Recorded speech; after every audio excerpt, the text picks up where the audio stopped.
খুলনা বিশ্ববিদ্যালয়ের ভর্তি পরীক্ষার আবেদন 2024-25 শিক্ষাবর্ষের কিভাবে তোমরা নিজে করবা এই বিষয়টা আমরা দেখব এবং কি আমি দেখানোর চেষ্টা করব। ভিডিওটি শুরু থেকে শেষ অবধি দেখা তোমার জন্য খুবই গুরুত্বপূর্ণ যারা মূলত খুলনা বিশ্ববিদ্যালয়ে আবেদন করবা। ইতিমধ্যে জানো তোমরা 10 তারিখ থেকে তোমাদের আবেদন শুরু হয়েছে এবং যা চলবে 10/2/2025 তারিখ পর্যন্ত। তো এখন মূলত এই আবেদনটা আমরা বাসায় বসে কিভাবে নিজে করতে পারি এই বিষয়টাই দেখব। তো ভিডিও শুরু করার আগে ছোট্ট একটা রিকোয়েস্ট থাকবে, যারা এই চ্যানেলের ভিডিও দেখে উপকৃত হচ্ছেন তারা অবশ্যই চ্যানেলটি সাবস্ক্রাইব করে পাশে থাকবেন। তো চলো শুরু করি। প্রথমে আমাদের এই ওয়েবসাইটে আসতে হবে। ওয়েবসাইটের লিংক আমি কমেন্ট বক্সে দিয়ে দিব। তো এখানে আসার পর আমাদের এরকম ইন্টারফেস দেখাবে। এই ইউনিটের জন্য প্রয়োজনীয় জিপিএ সমূহ দেখাবে এবং বি ইউনিটের জন্য প্রয়োজনীয় জিপিএ সমূহ দেখাবে। যারা মূলত আবেদন করবা এই জিপিএ গুলা বা রিকোয়ারমেন্ট গুলা একটু দেখে নিবা। আর যদি তোমরা যে ইউনিটে আবেদন করবা সেই ইউনিটের প্রসপেক্টাস অর্থাৎ এই ইউনিটের যদি হয়ে থাকো বিজ্ঞান প্রকৌশল ও প্রযুক্তিবিদ্যা স্কুল, এখানে তোমরা যদি এই ইউনিটে আবেদন করে থাকো অবশ্যই প্রসপেক্টাস একবার হলেও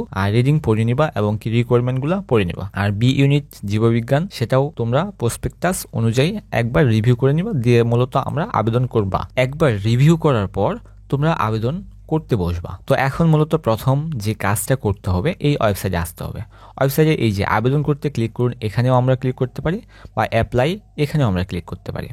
তো আমরা আবেদন করতে এখানে ক্লিক করব, তারপর আমাদের এরকম একটা উইন্ডো খুলে যাবে যেখানে আমাদের 4টা স্টেপ পূরণ করা লাগবে। ভর্তি পরীক্ষা 2024-25 এখানে তোমার এসএসসি অথবা সমমান রোল নাম্বার, বোর্ড নাম্বার এবং কি পাসিং ইয়ার দিতে হবে। তারপর HSC roll number, board number এবং পাসিং ইয়ার দিতে হবে। তো এখানে তোমাদের দেখো যে বিদ্রূপ কি বলছে, যে পূর্বে আবেদন করে থাকলে নতুন কোনো ইউনিট আবেদনের জন্য আপনার প্রোফাইল প্রবেশ করুন। আর কোনো আবেদনকারী প্রয়োজনীয় সকল তথ্য শিক্ষা বোর্ড কর্তৃক প্রদত্ত ডাটাবেস না পাওয়া গেলে এখান থেকে আবেদন করুন। অর্থাৎ এখানে তোমার রোল নাম্বার, রেজিস্ট্রেশন নাম্বার দেওয়ার পরেও যদি তোমার কোনো তথ্য না শো করায় তাহলে তোমাকে এখান থেকে আবেদন করতে হবে। আরো একটু নিচে আমরা যদি দেখি যে ইমপ্রুভমেন্ট এসএসসি 2022, তারপর O level, A level, open university, diploma in engineering and technical board এর প্রার্থীগণ আবেদন করুন। যারা মূলত এই ধরনের স্টুডেন্ট আছে বা diploma, technical, open university, improvement SSC 2024 তারা মূলত এখান থেকে আবেদন করবে। তো এখন মূলত আমরা সাধারণ স্টুডেন্টের ক্ষেত্রে তারা মূলত প্রথমে আমরা বোর্ড সিলেক্ট করব, তারপর এখানে আমরা রোল নাম্বার দিব এবং কি পাসিং ইয়ার তোমার এখানে যেটা সেটা পাসিং ইয়ার তোমরা দিবা। তারপর এখানে তোমার যে এই বোর্ড সেটাও সিলেক্ট করবা, এইচএসসি, তারপর তোমার এইচএসসি রোল নাম্বার দিবা, তারপর তোমার পাশের বছর সিলেক্ট করবা।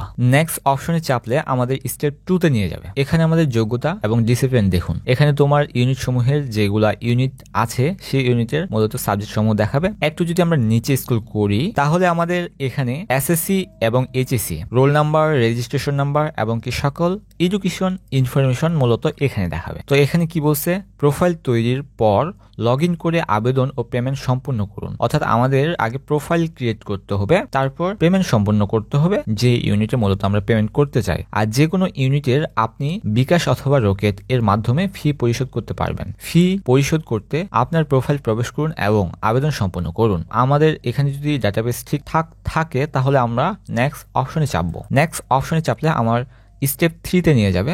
এখানে আমাদের সকল ইনফরমেশন দিতে হবে। ঠিক আবেদনকারীর ইমেল যদি থেকে থাকে তাহলে সেক্ষেত্রে আমরা এখানে ইমেল নাম্বার দিব। আবেদনকারীর মোবাইল নাম্বার অবশ্যই এই মোবাইল নাম্বার দিতে হবে। এই মোবাইল নাম্বার অবশ্যই সতর্কতার সাথে আমরা বসানোর চেষ্টা করব। পুনরায় আবেদনকারীর মোবাইল নাম্বারটি দিন, অর্থাৎ পুনরায় আরেকবার আপনাকে আবেদনকারীর মোবাইল নাম্বার এখানে দিতে হবে। প্রোফাইলে লগ ইন করার জন্য একটি পাসওয়ার্ড দিন। তো প্রোফাইলে লগ ইন করার জন্য পাসওয়ার্ড সেট করে দিতে হবে সর্বাধিক 4টি অক্ষর। আবেদনকারীর ছবি 300x300 পিক্সেল। তো অবশ্যই ছবির ক্ষেত্রে তোমরা পিকচার যদি রিসাইজ না করতে পারো তাহলে গুগল ক্রোমে যাবা, দিয়ে ফটো রিসাইজ লিখে মূলত সার্চ করে সেখান থেকে মূলত রিসাইজ করে নেবা 300x300 পিক্সেল। আর কিলোবাইট রাখবা 60 বা 100 এর নিচে। তারপর কোন ভার্সনে পরীক্ষা দিতে আগ্রহী, যে ভার্সনে ভর্তি পরীক্ষা দিতে তুমি আগ্রহী সেটা সিলেক্ট করবা। তারপর কোটা যদি থেকে থাকে সেই ক্ষেত্রে তোমরা কোটা সিলেক্ট করবা। তারপর এখানে অভিভাবকের নাম পিতার অবর্তমানে যেটা হয় সেটা বসাবা। আমরা যদি একটু নিচে স্ক্রল করি তারপর স্থায়ী অভিভাবকের নাম সেটা সিলেক্ট করবা।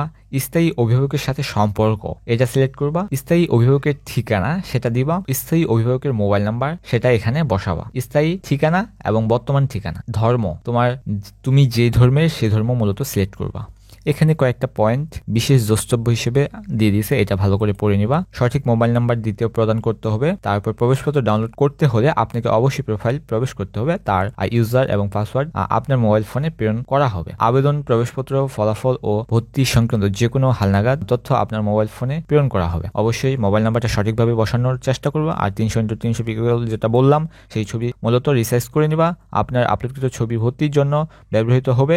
অবশ্যই যে ছবি এখানে আপলোড করবা সেই ছবিও ভর্তির জন্য তোমরা সংরক্ষণ করে রেখে দিবা। সবকিছু ঠিকঠাক থাকলে মূলত নেক্সট অপশনে তোমরা চাপবা। তো নেক্সট অপশনে চাপার পর আমাদের স্টেপ 4 নিয়ে যাবে। প্রদত্ত তথ্য যাচাই করে জমা দিন। যদি সকল তথ্য ঠিকঠাক থাকে অবশ্যই আমাদের জমা দিন অপশনে ক্লিক করতে হবে। এখানে কি বলছে, দয়া করে আপনার প্রদত্ত তথ্য যাচাই করুন এবং প্রয়োজনে ব্যাক বাটনে ক্লিক করে তথ্য পরিবর্তন করুন। সব ঠিক থাকলে সাবমিট ইউর অ্যাপ্লিকেশন বাটনে ক্লিক করে আপনার মোবাইল নাম্বার এর মেসেজ অপশনে এবং ইমেল যদি থেকে থাকে ইমেল হতে ইউজার ও পাসওয়ার্ড সংরক্ষণ করুন। অতঃপর প্রোফাইলে প্রবেশ করুন, অবশিষ্ট আবেদন প্রক্রিয়া সম্পূর্ণ করুন।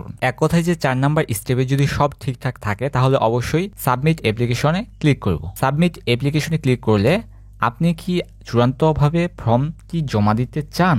আপনার প্রদত্ত তথ্য সঠিক হলে হ্যাঁ বাটনে ক্লিক করুন এবং ইমেল অথবা মোবাইল SMS এ আপনার ইউজার আইডি পাসওয়ার্ড সংরক্ষণ করুন। অতঃপর আপনার প্রোফাইল লগইন অবশিষ্ট সম্পূর্ণ প্রক্রিয়া অর্থাৎ অবশিষ্ট আবেদন প্রক্রিয়া সম্পূর্ণ করুন। অন্যথায় যদি আপনি না করতে থাকেন তাহলে না বাটনে ক্লিক করুন।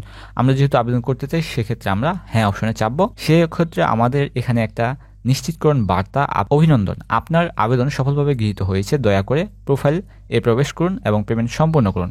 লগইন পেজে যেতে ক্লিক করুন। তো আমরা আমাদের ফোনে একটা SMS চলে আসছে, সেই SMSটা মূলত ইউজার আইডি আর পাসওয়ার্ড দিয়ে দিছে। তো আমরা এখানে লগইন পেজে যেতে ক্লিক করব। তো সেক্ষেত্রে আমাদের এখানে মূলত লগইন পেজ এবং পাসওয়ার্ড কি দিছে সেটা আমরা ফোন থেকেই মূলত দেখব। তো পাসওয়ার্ড সেট যখন আমরা করেছিলাম ওই পাসওয়ার্ডটা মূলত এখানে হবে আর তোমার ইউজার আইডিটা মূলত তোমাকে মেসেজে অপশনে দিয়ে দিবে। তো এখানে আমরা যে পাসওয়ার্ড মূলত সেট করেছিলাম সেই পাসওয়ার্ডটা মূলত দিয়ে দিব। এখানে আমরা লগইন অপশনে ক্লিক করব। যদি তোমার কোনো কারণে নেটওয়ার্ক এর কারণে মোবাইল SMS যেতে দেরি হয় নিম্নোক্ত ইউজারটি কোথাও লিখে রাখুন ও ব্যবহার করুন। অর্থাৎ এখানেও তোমার ইউজার মূলত দেখাবে এবং কি তোমার যেই ইউজারটা এখানে দেখাবে সেই ইউজারটাই মূলত তোমার ফোনে SMS এর মাধ্যমে তোমাকে প্রেরণ করা হবে। তো অবশ্যই লগইন অপশনে আমরা চাপবো। লগইন অপশনে চাপলে আমাদের এরকম ইন্টারফেস দেখাবে। এখানে তোমার প্রোফাইল মেনু থেকে প্রয়োজনীয় আপনার তথ্য হালনাগাদ করুন। অ্যাপ্লিকেশন মেনু হতে আপনার আবেদনকৃত ইউনিটসমূহ যাচাই সংযোগ করুন।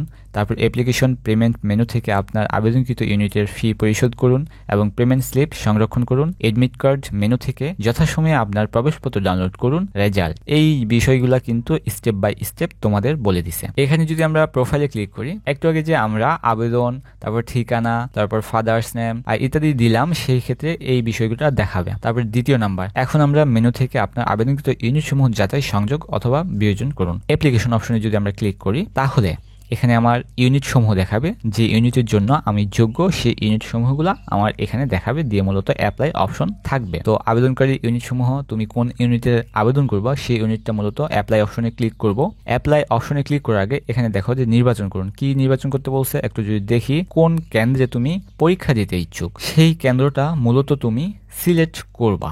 তো অবশ্যই কেন্দ্রের বিষয়টা মাথায় রেখে তোমাদের পরীক্ষা কবে, তোমরা কবে নাগাদ পরীক্ষা কোথায় দিতে যাবে সেই বিষয়টা সিলেক্ট করার কেন্দ্র সিলেক্ট করবা। তো কেন্দ্র অবশ্যই সিলেক্ট করার পর অ্যাপ্লাই অপশনে ক্লিক করলে আমাদের আপডেট সেন্টার এরকম অপশন আসবে।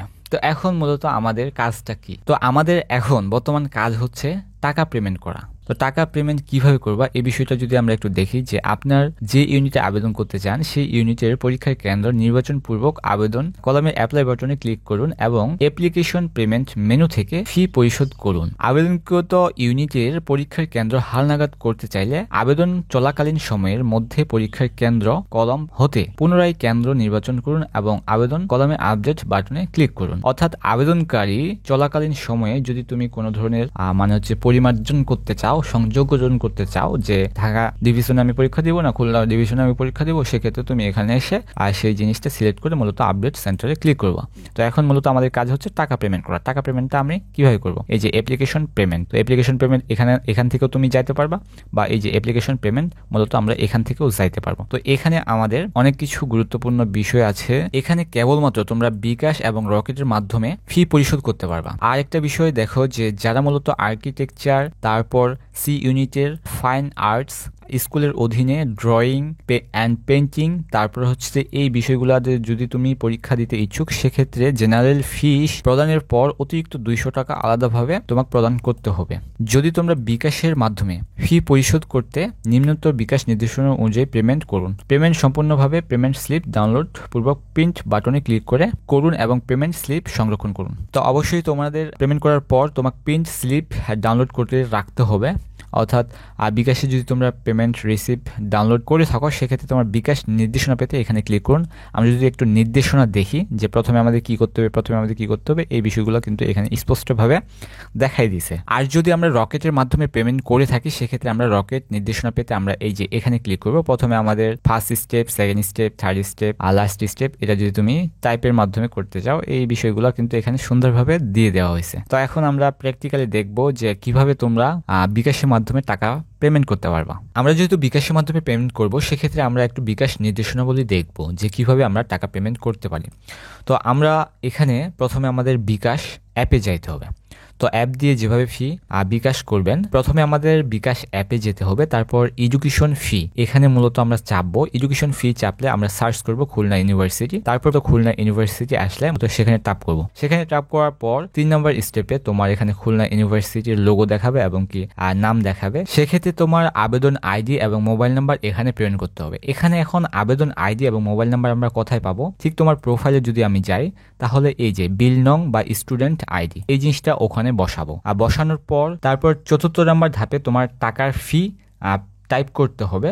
টাকার ফি টাইপ করার পর আমাদের 5ম ধাপে যদি আমরা একটু দেখি, 5ম ধাপে আমাদের কি বলছে যে এখানে 5ম ধাপে আমার টাকার স্টুডেন্ট আইডি দেখাবে এবং টাকার পরিমাণ দেখাবে।